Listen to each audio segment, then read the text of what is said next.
the rate at which people are getting different form of cancers is very, very alarming. And when it comes to cancer, there is no specific age. Children, adults, and elderly are getting different form of cancers. And in today's video, I would want us to look at one particular kind of cancer, which is cancer of the cervix. This kind of cancer is very, very serious. Cervical cancer basically affects every woman in her reproductive age. The men will try to ignore, but one thing you need to know is that most of the time, the virus that causes the cervical cancer is being transmitted from the men. So it is the men that transmit the virus that causes the cervical cancer to the women. So this video is very, very key. My name is Owusu Emmanuel, a licensed physician assistant by profession. Now, in order for us to understand this very well, let us first look at the reproductive system of a woman. Now, when you take the reproductive system of a woman, the first structure is the vagina. And most of the time, during sexual intercourse, that is where it happens. And when a woman gets pregnant and is about to deliver, that is the passageway where the baby passes. Now, but between the womb and the vagina, there is the entrance or the junction of the womb or the uterus, and that is what we call the cervix. So the cervix is basically the gateway of the womb. If it doesn't open, you can't be able to access the womb. So most of the time when the woman is about to deliver, the cervix needs to open. That is what we call cervical dilatation. It needs to open so that the baby will get access to pass through the passageway, which is the vagina, and then come outside.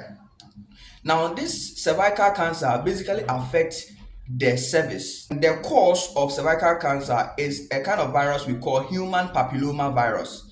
There are basically different types of the human papilloma virus, but the most dangerous form that causes cervical cancer is the type 16 and type 18.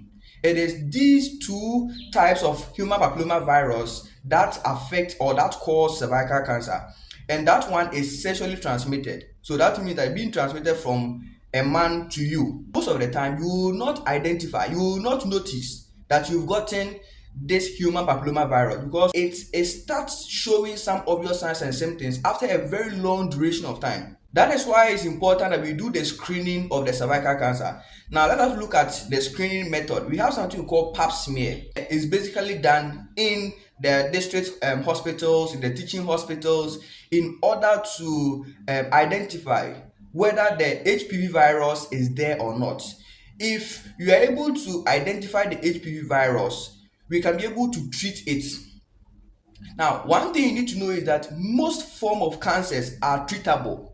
But when it is being diagnosed late, that is when it becomes very serious. You understand? Because when we don't diagnose the cancer in its early stage, then there's no way doctors can be able to do anything significant about the cancer.